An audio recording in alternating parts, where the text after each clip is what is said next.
Welcome to Funnel Reboot, the podcast that shares ideas on how to upgrade your lead generation. Here is your host, Glenn Schmeltzley. A titanic battle is being fought over the meaning of two words. The issue at hand is deciding what information will sit in servers all around the globe. Legislatures, tech giants, and businesses large and small are all duking this out. And like any war, there are civilians involved, and they are either going to become victims or the real victors of this fight. Most of those in this war might be walking into a crossfire or stepping on a landmine, because it's very hard to tell who is on which side. The two words, as you might have guessed, are user privacy. And this is Funnel Reboot. I'm so glad you've joined me for this episode. Before we find out more about today's topic, I want to remind you that this episode, 43, and every other one of them is available wherever you listen to audio. Now, I'd love it if you subscribed, but there's something else I want from you. It's your feedback. I really want to know what you think of the content you're hearing, the good or the bad. And my request is that you message me in some way. You can leave me a voicemail on the listener feedback line, 613-703-7073, and I'd be glad to play what you leave me on that line. Or you can just send me a message. You can hit me up on Twitter, Instagram. It's at Funnel Reboot, and I would be glad for your podcast feedback. Once in a while, I have something that makes me come to the decision that I want to do a solo cast where it's just you and me. And this is one of them. User privacy is currently a really important topic. There's a lot to cover here. So I want to rewind just a little bit and start with giving those who aren't familiar a quick up-to-date on cookies and the data that they store and how they kind of kicked off this whole fight. But they actually enabled a lot of things that we take for granted on the internet. So I'm going to run into the uses and misuses of this freely given data. I'm going to talk about how the worst abuses got regulators involved on privacy. And in addition to those who've passed the privacy laws, we will talk about tech giants who came along and brought their own slant to how they're going to do this. And finally, I'll run down how we, both as owners of websites and as marketers, should deal with all that's happened here and how we can still do our jobs in an age of limited data. I hope you'll stick around for the recommendations I leave at the end. It started off simply enough. Somebody wanted to be able to take someone through several pages on a website and still remember the information that traveled with them from page to page, like what they added to their shopping cart.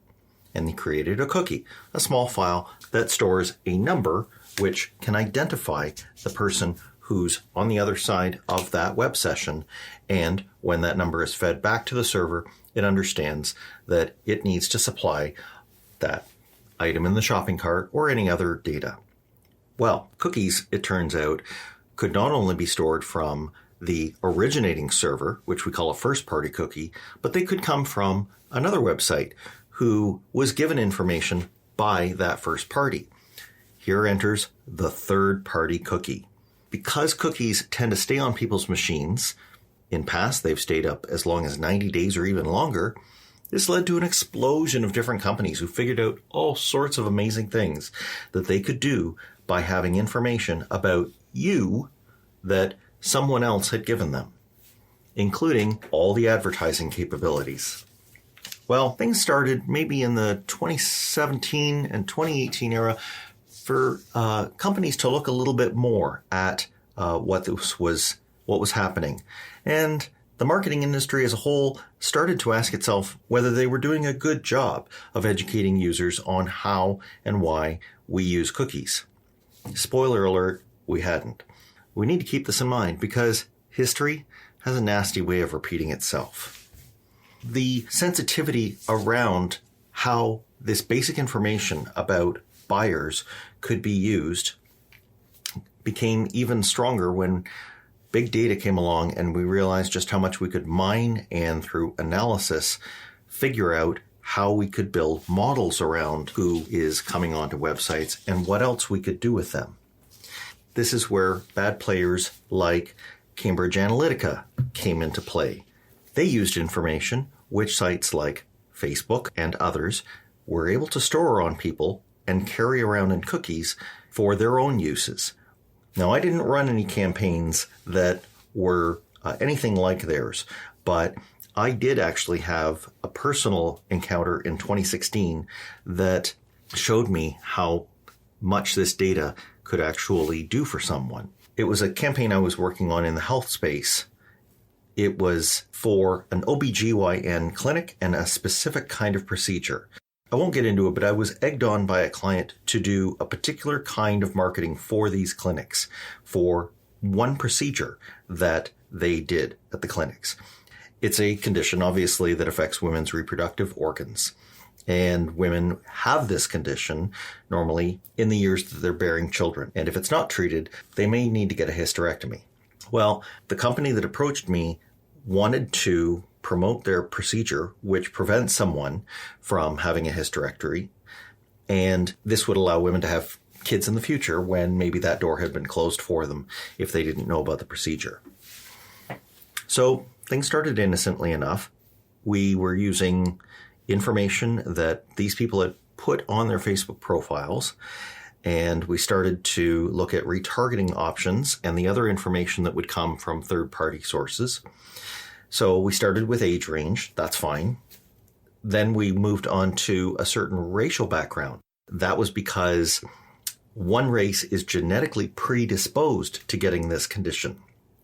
And then they showed me the ads, and the ads were actually slanted at women who hadn't had children yet, which, by the way, is another targeting option. They were putting down the standard course of treatment in their ads, and they would actually use shame against the women for even considering a hysterectomy, talking about how it would impact their own future. It was not good to consider what being a mother would be like. And then to top it all off, they wanted household income targeting. And this was also available because of third-party sources. The company claimed that people from lower incomes were less likely to have health insurance, and that they had had a bad track record of booking people who didn't show up and go through with the procedure. Now, this gets to not only the things that are explicit about someone, but this is how the advertising engine is used to build a proclivity model that allows very, very granular user targeting, literally down to who might pay and who won't. I wouldn't narrow down that targeting that far, and I vocalized this, and we eventually parted ways. But whether they had me or somebody else pull the levers for them, they knew this capability was all there in the program. Now, Facebook's not alone here. Google's absolutely used identifying info in the past.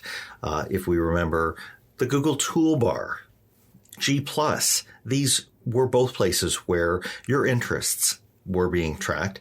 Remember, they also, of course, give away Gmail, Google Maps, many Google products, and, of course, the Android system, because they want people in a persistently logged in environment, and they can know where they're going and what they're doing.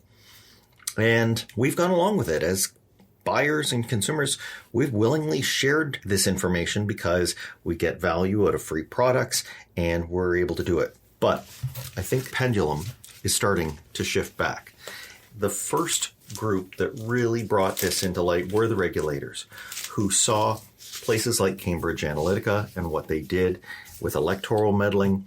They also saw an overabundance of ads that chase people all around the internet. Some good, some actually dastardly, but others just completely irrelevant. I'm looking at you, belly fat ads.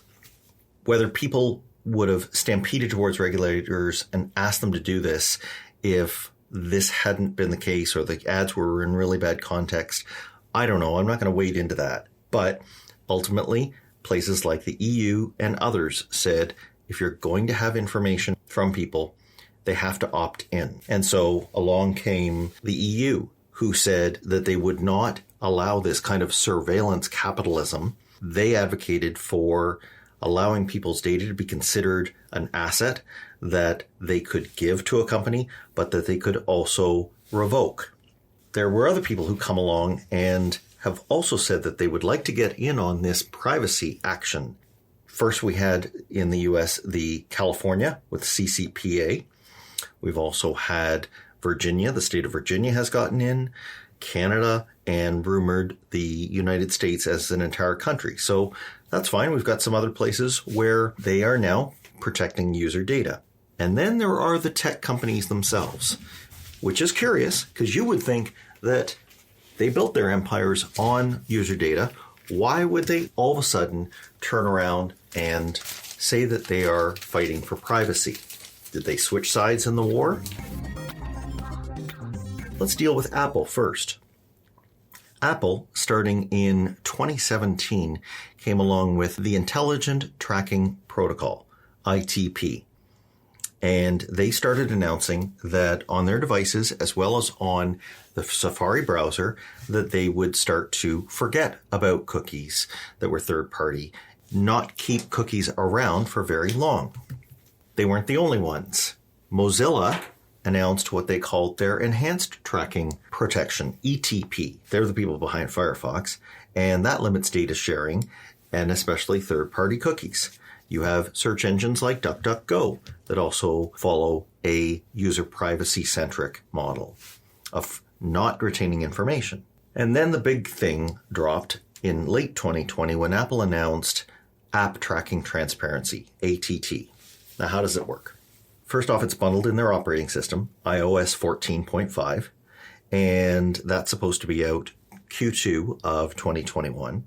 When it's in place on any Apple device, when a third party is interested in putting a cookie on that device, it will pop up a notification and it will say, would you like to opt in or not to this request?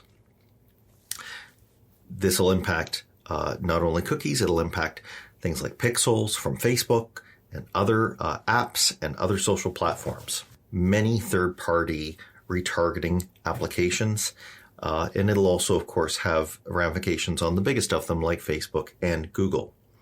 Unless huge numbers of people decide to opt into these personalization requests. In the final release of ATT, it will actually make their IDFA, or Identifier for Advertisers, available. This means that the people who are sending the information won't know specifically who said yes and who said no. And it's app-centric. Well, we live in a mobile world, and mobile phones are where most browsing is being done these days. You see, Apple had a big stick throughout most of the last decade, and it was the iPhone. They had full control over a dominant mobile device and the ecosystem around it. But there was someone else who was in the mix who, while they would have been decimated by this many years ago, it's not the case today. They're a company who made a browser called Chrome, and they're also an OS maker called Android. Now, let's go back on Chrome. Chrome was introduced in around 2012. And for the first year, it had 1% of mobile device market share, when Apple had 30% of mobile device market share. But they used some artful purchases of a hardware maker by partnering and giving away their OS. They got neck and neck with the iPhone browser, Safari, by about the end of 2014. Well, from there they took the lead, and they've only widened it since. The latest numbers show that on mobile-only browsers, Chrome worldwide has about 63%, and it's even higher in the mid-60s if you include desktops for overall browser market share. What made Chrome such a winner? Well, Google put a lot of engineering effort behind it, and they refined it over and over to load web pages that were originally made for desktops to make them run fast and to make them load with minimal data. And people who were on data plans really appreciated this. Developers also appreciated all the tools that Chrome came with that they could test with. So There's a winning combination, and the whole world was drawn to Android and Chrome and their experience because of this. Not to be outdone by Apple, Google, with this dominance, announced in early 2021 that they too were going to be doing something about the phase out of cookies. They had announced earlier that they were already going to take them away, and most of us in the marketing world expected them to roll out a replacement that was also going to track individuals, but they didn't. Instead, they not only said that they weren't going to be impacted by Apple's changes on iPhone and that their own apps would work just fine, but they said that they wouldn't roll out any individually identifiable tracking system. They announced something called the Privacy Sandbox. And the Privacy Sandbox has a series of tools in it, and the major one they brought out in spring of 2021 was FLOCS. FLOCS stands for Federated Learning of Cohorts.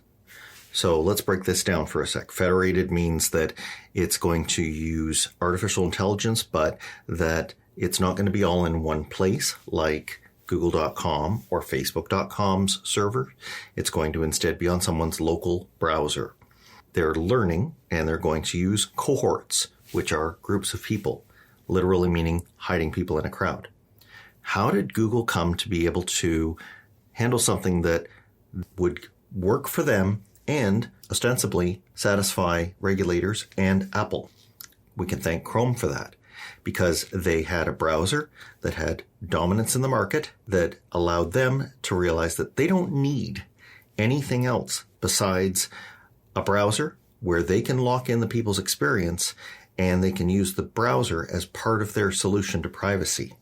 They're going to use this method to, in fact, continue selling the type of advertising that they were making a lot of money with on cookies, interest-based targeting. And they say that the testing that they're doing this year will allow them to release it in 2022, first for interest-based, and then they'll even expand it using a other Privacy Sandbox device called Fledge to things like retargeting. I'm going to link to the detailed documents on how FLOCS works, but the point to keep in mind is that the collection of information, it's at an aggregate level, cohort level.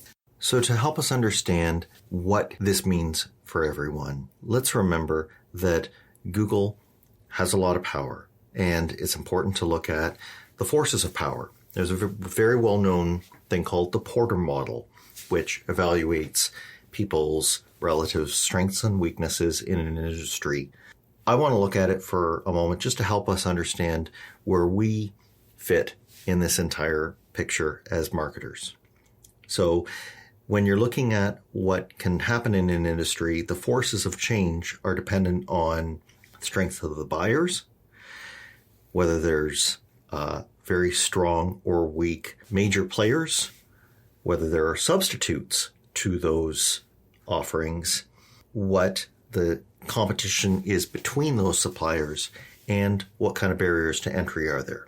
If you look everywhere around there, you see that Google's in a really good position, that we as buyers are definitely the small fry here. If we're buying paid media, you can also recognize that even the end user, while collectively they're very strong because they're unorganized, they aren't very good at being able to come back at Google with a strong amount of backlash.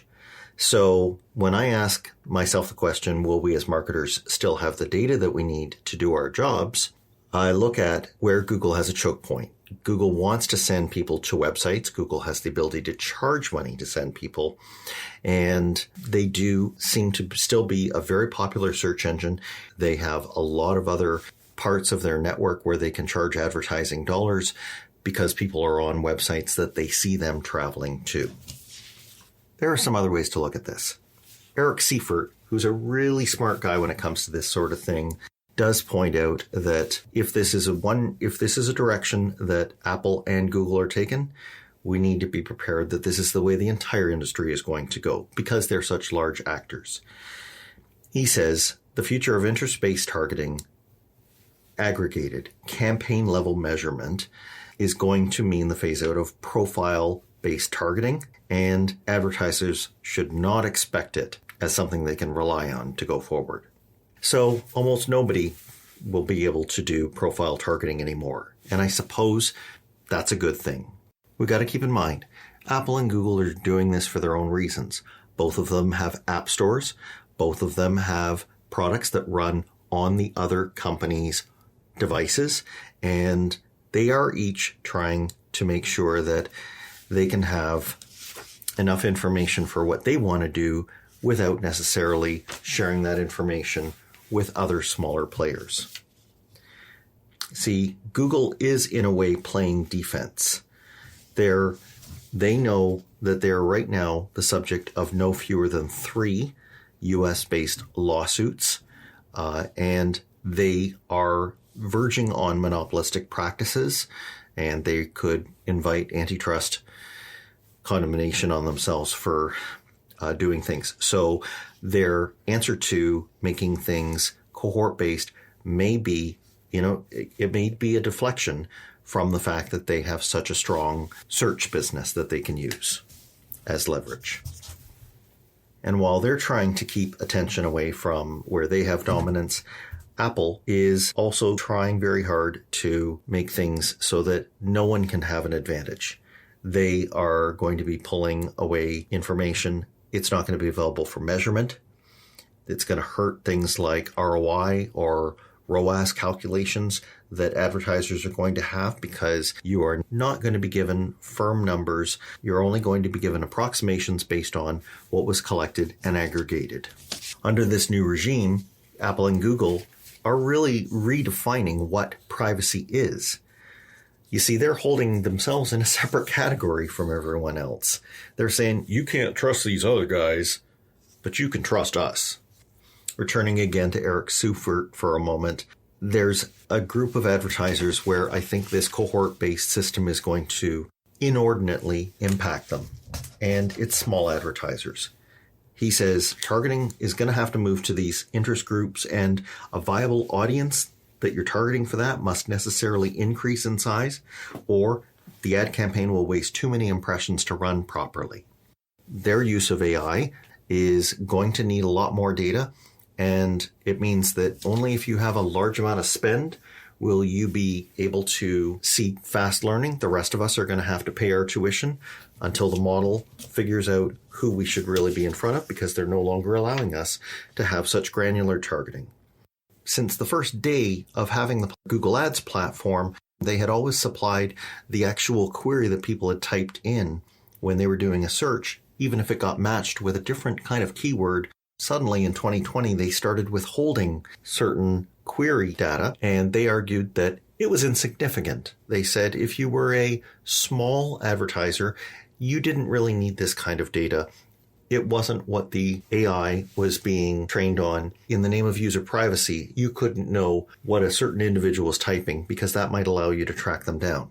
Well, I think this kind of gave us a taste of what is to come with Phlox, because instead of it being about the significant versus insignificant, well, it's not just because they're insignificant, it's because they actually don't want any fingerprinting of individuals for any reason, and they're just going to withhold it, period.